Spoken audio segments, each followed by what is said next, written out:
គេងចាក់ថ្នាំនៅក្នុងពេទ្យធំ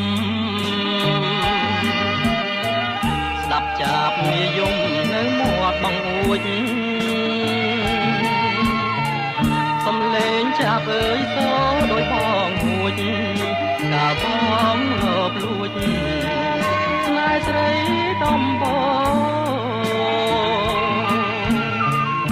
ងដើរគ្រាលគោខាងក្រោយផ្ទាំងស្រីបែបតមឫស្សីចំការសម្រាពន្លកវត្តស្នេហ៍លុតលាស់វាតោងបងកាត់បេះដូងញ៉ាក្នុងទ្រូងថ្លៃ